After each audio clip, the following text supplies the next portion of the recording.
श्रोता बंधु कविता लेखिपारुथुबा कवि मनीषटी जे केबे कहा प्रेमरे पड़िबो ता उपरे केही कोनोसी निर्दिष्ट शर्त बा दाबी रखिपारिबेनी।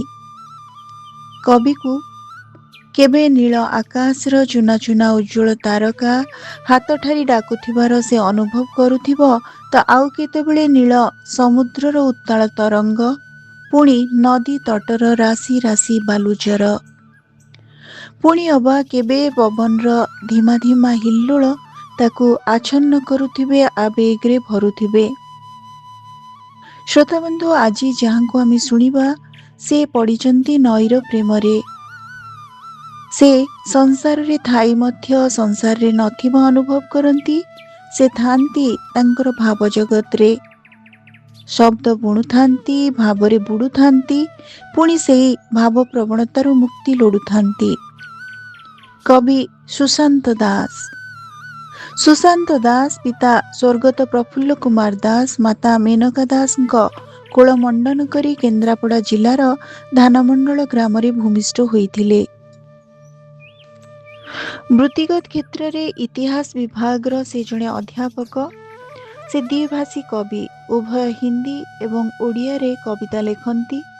संप्रति से छत्रपुर सरकारी महाविद्यालय रे अध्यापना करुचंती।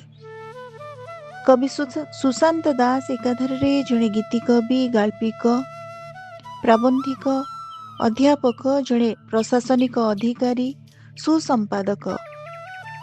धंदामूलक आंचलिक निर्देशालय ब्रह्मपुर से उपनिर्देशक। उच्च माध्यमिक शिक्षा आंचलिक निर्देशालय ब्रह्मपुर से आंचलिक निर्देशक। सरकारी शिक्षक संघर निर्वाचित कोषाध्यक्ष स्वयं शासित महाविद्यालयर उपपरीक्षा नियंत्रक। ओडिशा इतिहास कांग्रेस उपसभापति। लोकनाथ महाविद्यालय कोरुआ मुखपत्रर छात्र संपादक एवं पूर्वे मध्य बाणीविहार छात्रावास प्राचीर पत्रिकार से थिले संपादक। तांकर ऐतिहासिक निबंध ओडिशार विभिन्न पत्र पत्रिकारे प्रकाशित हुए। नई निर्वाण ईश्वरी नामक कविता संकलनर से रचयिता। तांकर सारस्वत कर्म निमंते तांकु बर्णाली वर्ण विवाह ब्रह्मपुर साहित्य उत्सव पूज्य पूजा संसद पाटकुरा विक्षिप्त साहित्य प्रतिष्ठान ओडिशा हिस्ट्री कांग्रेस भली अनेक सारस्वत अनुष्ठान रु अनेक सम्मान और संवर्धना प्राप्त हुई। श्रोता बंधु आज आम शुणा गीति कवि सुशांत दास को शुणा नई को नहीं तांकर आवेग को। तेबे चिंता स्रोतर बहमानता नई निर्वाणर गीति कथा रही तांकर नई निर्वाण कवितारे। चित्रोत्पला तांको आत्ममग्न करे नई ही तांको बाबदुख करे। समालोचक डॉक्टर कुलमणि ओझांक शब्दरे चित्रोत्पला कवि मानसर संरचित स्रोतस्विनी संदर्शन अवगाहन सम्मोहन समार्जन और समर्पणर पावन तीर्थस्थली चित्रोत्पला।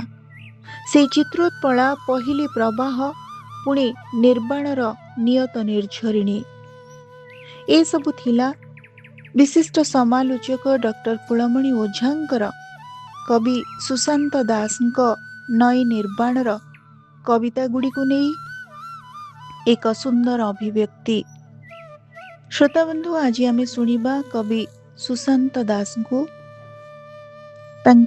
कवितार शीर्षक हेउछि नष्ट राग। कवि सुशांत दास। आजी राति पाहिले आकाश को डाकिबी आ।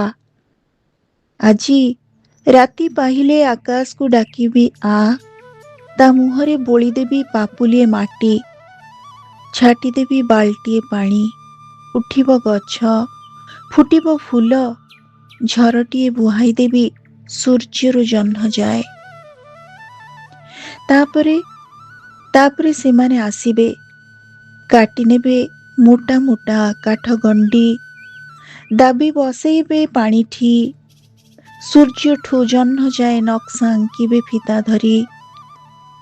आजी राति पाहिले ମନା କରିବି ଆକାଶକୁ ହାତ ଠାରି, ଆନି ଥା ସେଇଠି।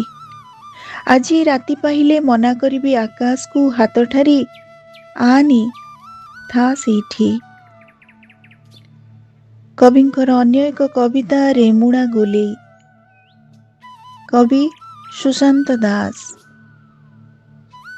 ଏଇଠୁ ଅଧାଅଧି ଆକାଶ ଓ ପାତାଳ, ଏଇଠୁ ଅଧାଅଧି ଆକାଶ ଓ ପାତାଳ, ଆଖି ନଇଁଗଲା ମେଘମାନେ ସିଞ୍ଚନ୍ତି ମାଟିରେ ଧୂଳି ଓ ଗଜଲ। ଏଇ ଛକରୁ ବସ୍ ଧରେ ପୁଅ, ମୂଲ ଲାଗି ଭୁବନେଶ୍ୱର, ଠିକ୍ ଯୋଉଠି କଲିକତାରୁ ରାଜାପୁଅ ବେଶରେ ଓହ୍ଲେଇଥିଲା ଗେରସ୍ତ ପହିଲି ଥର। ଶିକାରେ ଟଙ୍ଗା ଲହୁଣୀ ପରି ସ୍ୱପ୍ନ ସବୁ ବାରମ୍ବାର ଚୋରି ହୁଏ, ଶିକାରେ ଟଙ୍ଗା ଲହୁଣୀ ପରି ସ୍ୱପ୍ନ ସବୁ ବାରମ୍ବାର ଚୋରି ହୁଏ। ରେବତୀର ଥରକୁ ଥର ଠେକି ଭାଙ୍ଗନ୍ତି ଗୋପୀନାଥ, ଧନ୍ଦି ହୁଏ ଅଭାବୀ ସଂସାର।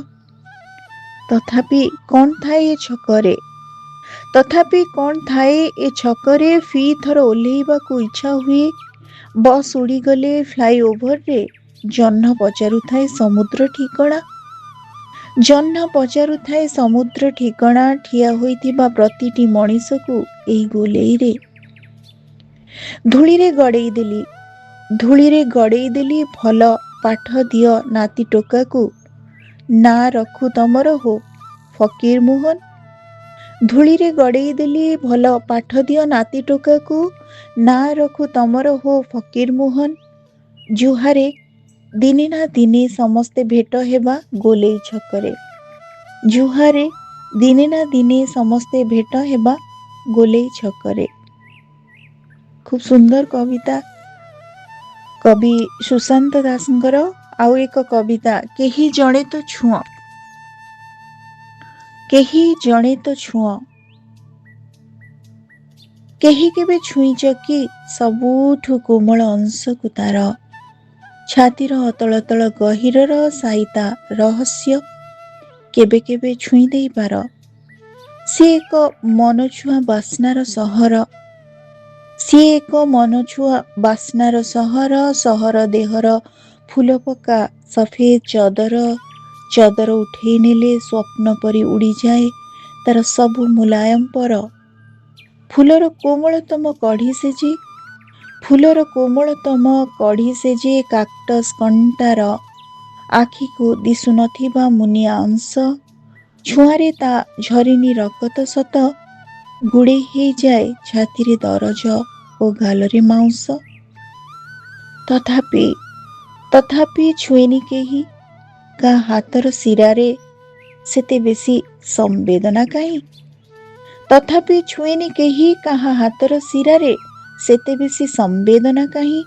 କେହି ଜଣେ ତ ଛୁଅଁ, କେହି ଜଣେ ତ ଛୁଅଁ, ହାତ ବୁଲେଇ ପାତାଳର ଝନକା ଛାତି, ଆପେ ବୁଝିଯିବନି ତୋଫା ଫରଚା ଆଲୁଅ ଠାରୁ କେତେ ଆପଣାର ବହଳିଆ ରାତି। କେହି ଜଣେ ତ ଛୁଅଁ, ହାତ ବୁଲେଇ ପାତାଳର ଝନକା ଛାତି, ଆପେ ବୁଝିଯିବନି ତୋଫା ଫରଚା ଆଲୁଅ ଠାରୁ କେତେ ଆପଣାର ବହଳିଆ ରାତି, କେତେ ଆପଣାର ବହଳିଆ ରାତି। ଆଉ ଏକ କବିତା, କବିତାର ଶୀର୍ଷକ ମନୁଆ ନାଉରୀ। କବି ସୁଶାନ୍ତ ଦାସ। କାହିଁକିରେ ତରବର ନାଉରିଆ କିଏ ଆଜି ଆସିବାର ଅଛି, କାହିଁକିରେ ତରବର ନାଉରିଆ କିଏ ଆଜି ଆସିବାର ଅଛି।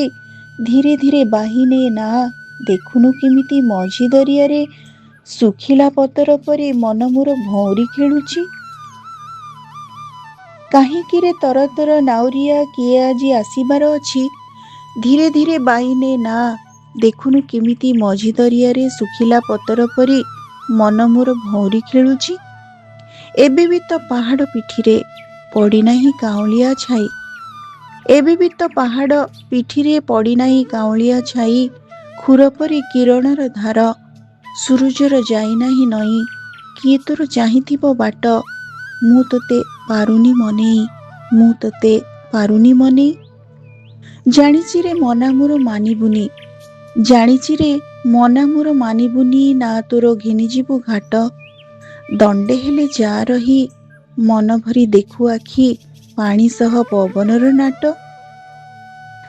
ଜାଣିଛି ରେ ମନା ମୋର ମାନିବୁନି ନା ତୋର ଘେନିଯିବୁ ଘାଟ, ଦଣ୍ଡେ ହେଲେ ଯା ରହି ମନ ଭରି ଦେଖୁ ଆଖି ପାଣି ସହ ପବନର ନାଟ। ଏମିତିରେ କୂଳ ଛୁଁ ଛୁଁ ତେଣିକି ତ ଯିବା ଯେଝା ବାଟ, ଏମିତିରେ କୂଳ ଛୁଁ ଛୁଁ ତେଣିକି ତ ଯିବା ଯେଝା ବାଟ। খুব ସୁନ୍ଦର କବିତା, খুব ସୁନ୍ଦର କବିତା। କବି ସୁଶାନ୍ତ ଦାସଙ୍କର ଆଉ ଏକ କବିତା। କବିତାର ଶୀର୍ଷକ ହେଉଛି କୋଉଠି କିଛି ତ କୁହୁଳୁଚି।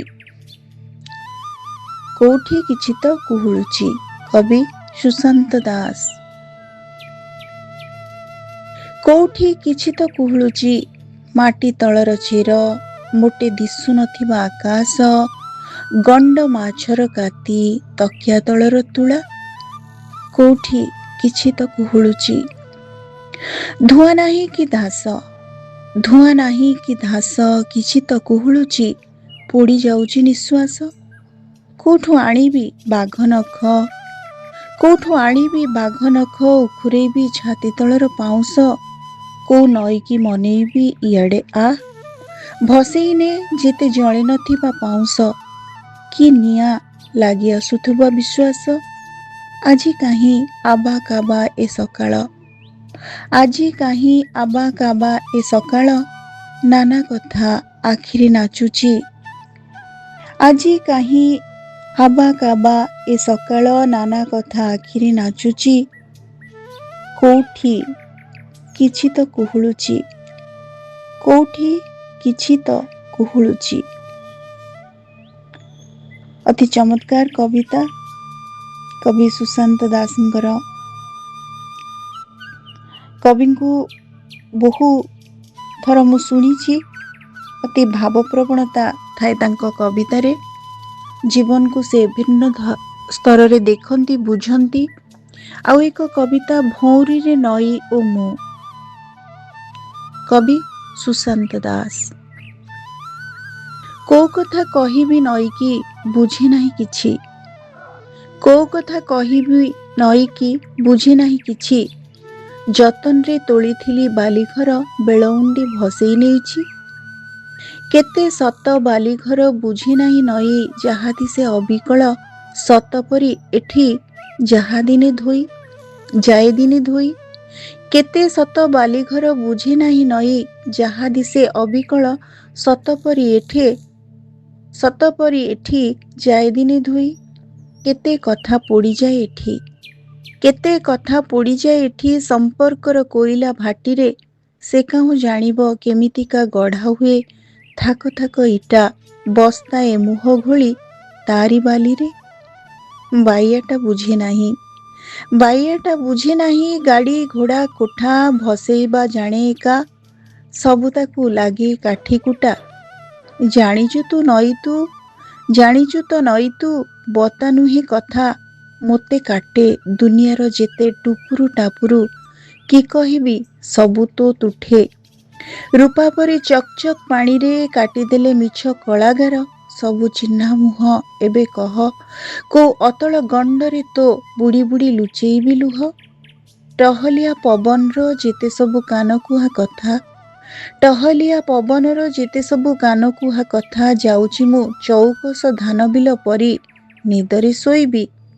ନଈକି ମୁଁ, ନଈକି ମୁଁ ଯେତେ ଗାଳି ଦେଲେ ମାଛ ପରି ଖୁସିରେ ଡେଇଁବି।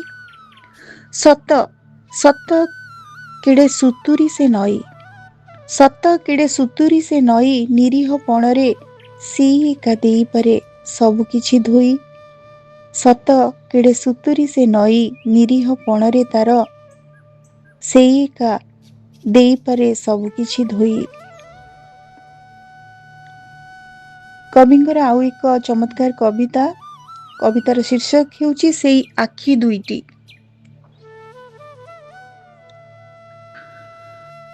କବି ସୁଶାନ୍ତ ଦାସ।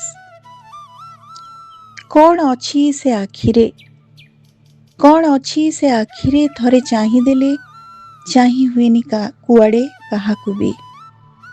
କ'ଣ ଅଛି ସେ ଆଖିରେ ଥରେ ଚାହିଁଦେଲେ ଚାହିଁ ହୁଏନି କୁଆଡ଼େ କାହାକୁ ବି। ଓଠ ତ ଓଠ ନୁହେଁ, ରକ୍ତ ଚନ୍ଦନ, ଗୋଲାପର କଅଁଳ ପାଖୁଡ଼ା, ପଦ୍ମର ପରାଗ, କିଛି କାକର ବୁନ୍ଦା ଓ ମହୁକୁ କିଏ ଫେଣ୍ଟି ଫେଣ୍ଟି ଆକାରଟି ଦେଇଛି। ହାତ ନାହିଁ ବୋଲି ଯିଏ ଶୁଣିଛି, ମିଳେଇ ଯାଇଛି ଝାଁକୁ ତାରି ବାହୁରେ। ଆଉ ପାଦ ସେଇ ଦୁଇ ପାଦର ଆସିବା ଯିବା, ଯାହା ବାକି ତକଳିବ ଜଡ଼ ଚଳନ ଅକ୍ଷମ। ଆଖି ମେଲି ଚାହିଁଲି, କାହିଁ ଗଲା ସେ ରୂପ କାନ୍ତି। ଅପଲକ ନୟନରେ ଚାହିଁଲି, କେତେବେଳେ ଆଖି ପଡ଼ିଗଲା କେଜାଣି। ହେଇ ତ ସେଇ ଆଖି, ମୟୂର ପୁଚ୍ଛ ଆଢ଼ୁଆଳେ ମନ ମତାଣିଆ ସେ ଆଖି।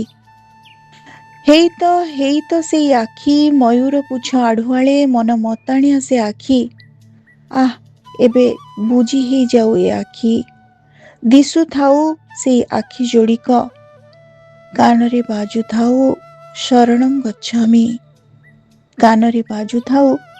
ଶରଣଂ ଗଚ୍ଛାମି। କବିଙ୍କର ଭାବପ୍ରବଣତାର ସୀମା ନାହିଁ। କେତେବେଳେ କେଉଁ କଥା ତାଙ୍କୁ ଆବେଗରେ ଭରିଛି, ଆଚ୍ଛନ୍ନ କରିଛି, କେବଳ ସେ ହିଁ ଜାଣନ୍ତି, ତାଙ୍କ କବିତା ଜାଣେ। ଏବଂ କବିଟି ଏମିତି ହିଁ ହେବା ଦରକାର ଯେ ଇନ୍ଦ୍ରିୟରୁ ଇନ୍ଦ୍ରିୟୋତ୍ତର ଯାଏ ତାର ଗତି ହେବା ଦରକାର। ଶ୍ରୋତାବନ୍ଧୁ, ଆଜି ଆମେ ଶୁଣୁଥିଲେ କବି ସୁଶାନ୍ତ ଦାସଙ୍କୁ। ତାଙ୍କର କବିତା ଗୁଡ଼ିକ ଆପଣମାନଙ୍କୁ କେମିତି ଲାଗିଲା? ଆପଣମାନଙ୍କ ମତାମତ ଅପେକ୍ଷାରେ ରହୁଛି। ଅନେକ ଧନ୍ୟବାଦ।